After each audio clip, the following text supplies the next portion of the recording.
Obrigado para todo mundo que está se inscrevendo, ainda se inscrevendo. A gente já passou de 1 milhão, já estamos batendo quase 1.100.000 aí. Muito obrigado pelo carinho de todos. Aquele like no vídeo também me ajuda. Tem muita notícia envolvendo o Corinthians e eu começo com essa situação envolvendo o Rodrigo Garro, ausente das postagens do Corinthians nesses primeiros dias de 2025, da pré-temporada. Corinthians que estreia no dia 16 contra o Red Bull Bragantino no Campeonato Paulista, já está trabalhando com o Ramon Dias, mas o Rodrigo Garro, vocês sabem, né, se envolveu em um acidente com uma vítima fatal, foi indiciado por homicídio culposo sem a intenção de matar, sem o agravo pela ingestão de bebida alcoólica, porque o juiz considerou um índice muito baixo, embora a localidade de Las Palmas, né, onde ele estava na Argentina, tenha a tolerância zero para a ingestão do álcool no volante, né, no comando da direção.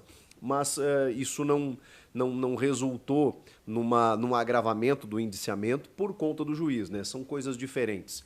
Para você, por exemplo, cometer uma infração de trânsito, ok, a tolerância é zero. Para você ser indiciado por isso, para constar no indiciamento, o juiz entendeu que não foi o suficiente.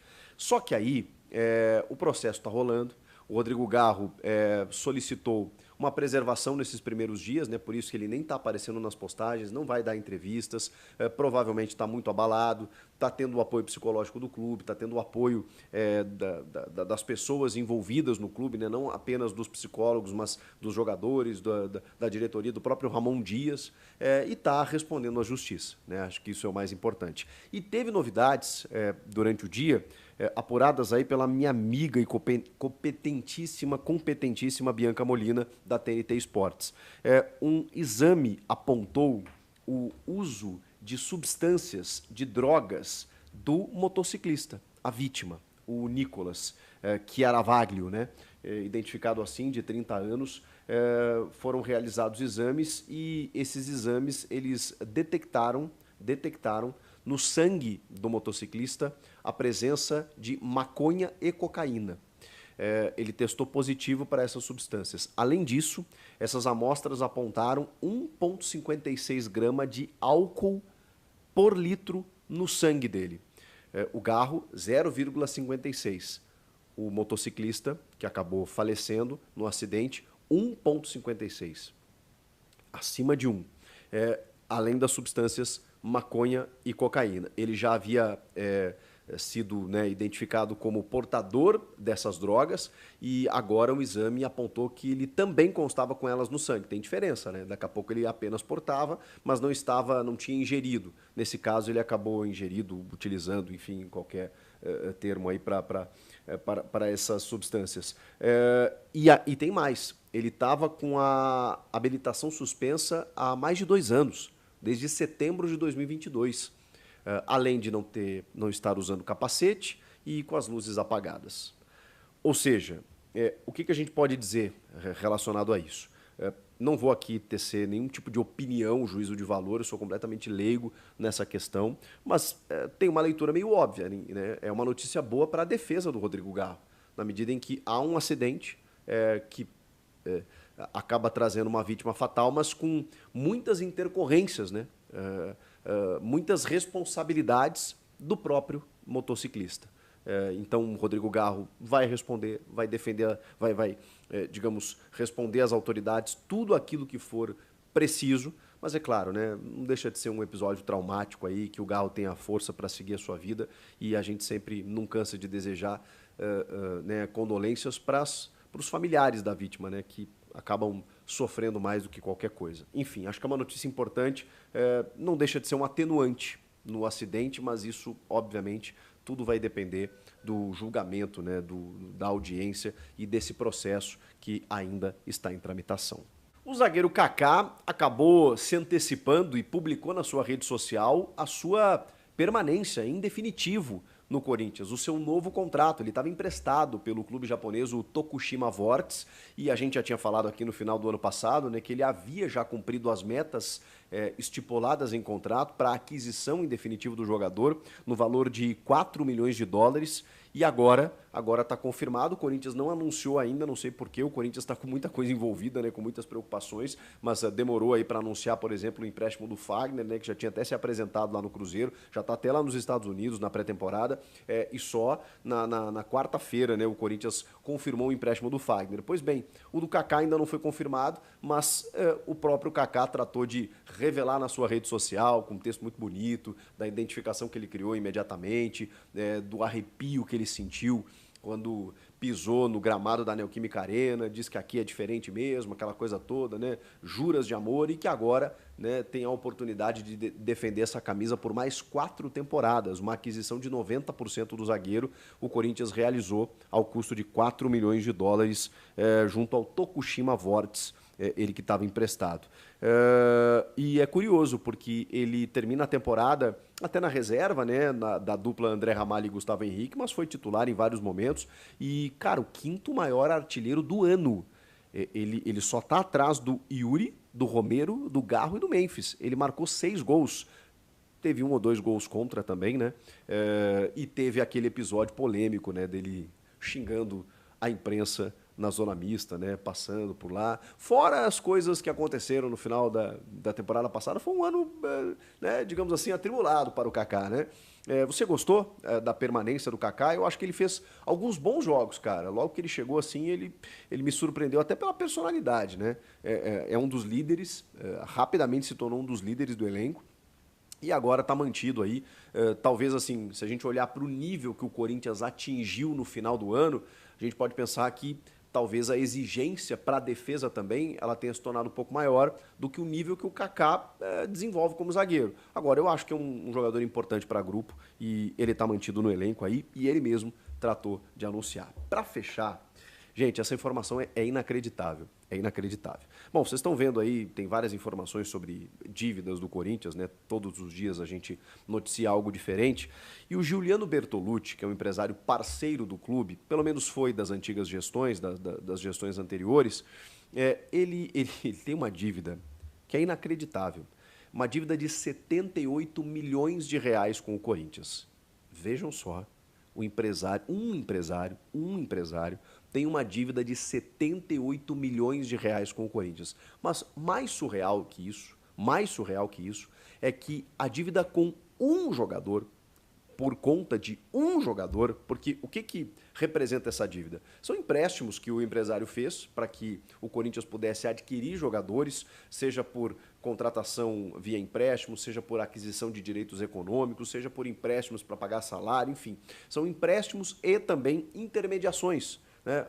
O jogador lá, eu preciso adquirir aquele jogador, então está aqui, dá um valor antecipado, com um parcelamento, quase que né, o empresário serve quase como um banco nesse caso. Né? Eu ia usar outro termo, mas melhor não utilizar para não me complicar.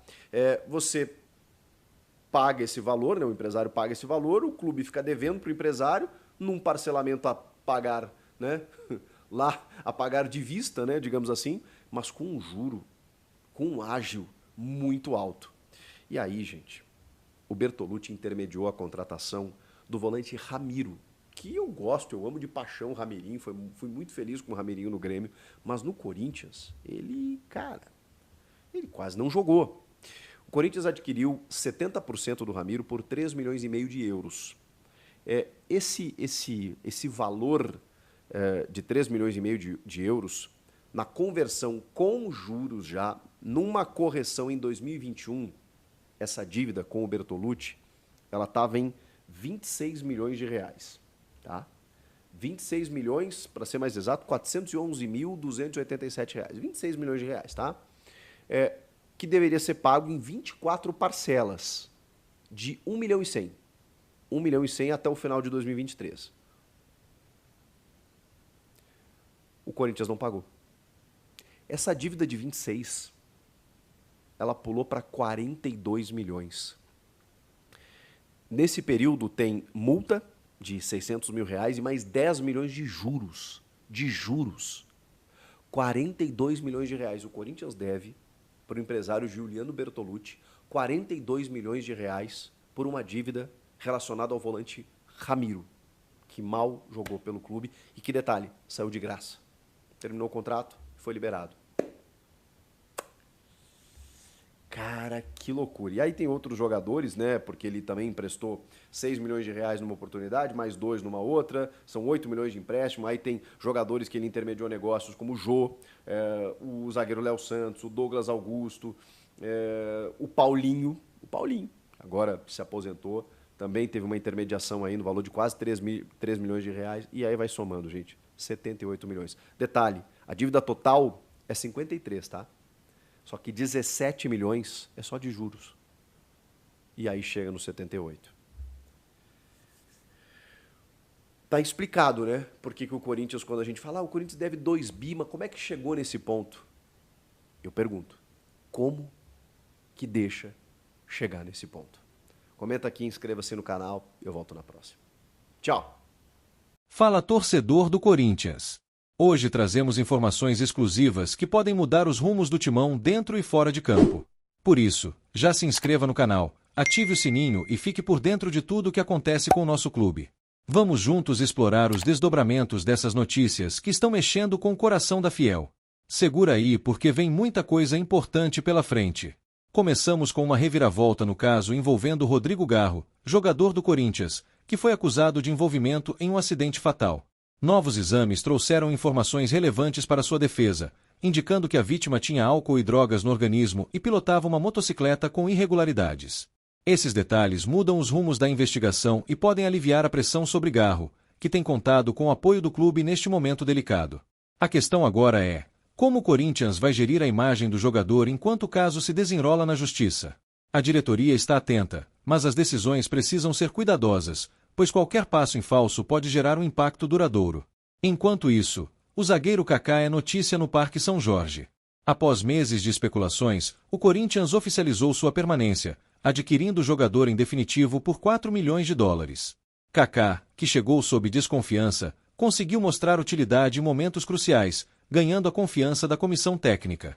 No entanto, o alto valor investido levanta questionamentos, e a torcida se divide. Será que o zagueiro vai corresponder às expectativas? O desafio agora é dele. Kaká precisa justificar o investimento e se firmar como peça essencial no sistema defensivo do Timão. A pressão é grande, mas as oportunidades estão aí, e o jogador sabe que cada jogo será decisivo para conquistar de vez a Fiel. Agora, uma notícia que preocupa os bastidores do clube: uma dívida pesada de 78 milhões de reais com o empresário Juliano Bertolucci. O valor está relacionado a contratações e empréstimos passados, incluindo o volante Ramiro, que teve um desempenho abaixo do esperado no Corinthians. A diretoria trabalha para renegociar os termos dessa pendência, mas o cenário é desafiador. Esse tipo de dívida afeta diretamente o planejamento financeiro do clube e limita a capacidade de investir em reforços. A questão é até que ponto essas negociações podem impactar o futuro do elenco e a competitividade do Corinthians nas próximas temporadas. Mas nem só de problemas financeiros vive o Timão. Nos bastidores, começa a ganhar força a possibilidade de o Corinthians entrar na disputa por Paulo Dias, zagueiro chileno que atualmente defende o River Plate. Experiente e com uma trajetória sólida desde sua chegada ao clube argentino em 2020, Dias é reconhecido por sua consistência defensiva, bom posicionamento e capacidade de liderar o sistema defensivo. Essas características fazem dele um alvo interessante para reforçar o elenco alvinegro, especialmente em um momento em que a defesa do Corinthians precisa de mais estabilidade e confiança. O cenário para uma possível negociação se torna ainda mais favorável com a iminente volta de Lucas Martínez Cuarta ao River Plate, zagueiro que já foi titular absoluto na equipe argentina antes de sua saída para a Europa. Com isso, Dias pode perder espaço no elenco e abrir caminho para uma transferência. Essa condição desperta o interesse de clubes como o Corinthians e também do Cruzeiro, que já se movimenta nos bastidores para tentar garantir o jogador. A entrada do Cruzeiro na disputa coloca ainda mais pressão sobre o Timão, que, caso decida avançar, precisará ser ágil e estratégico para não perder essa oportunidade. Dias não é apenas mais um zagueiro, ele traz consigo uma bagagem importante que pode agregar muito ao elenco do Corinthians. Além de sua capacidade defensiva, o chileno se destaca pela leitura de jogo apurada e pela habilidade de organizar o setor defensivo em momentos de pressão. Essas qualidades são exatamente o que o Timão busca para corrigir falhas recentes na zaga, que já custaram pontos preciosos em competições importantes. A chegada de um atleta desse nível não só fortalece o time, mas também eleva o patamar de confiança para encarar desafios futuros. A disputa pelo jogador, no entanto, não será simples. Com o Cruzeiro já na jogada, o Corinthians precisará agir com firmeza para não ficar para trás. Além disso, Ao fator financeiro, um ponto delicado para o clube no momento. Apesar da dívida significativa que enfrenta, o Timão terá que avaliar se vale a pena investir em Dias como uma peça-chave para o futuro do elenco. A expectativa é que qualquer movimento aconteça rapidamente, já que o mercado de transferências não espera por indecisões. Essa possível contratação também carrega um simbolismo importante para a torcida e para a gestão do clube. Trazer um jogador com o perfil de Dias seria um recado claro de que o Corinthians está disposto a brigar por grandes nomes no mercado e a se consolidar como um dos elencos mais competitivos do Brasil.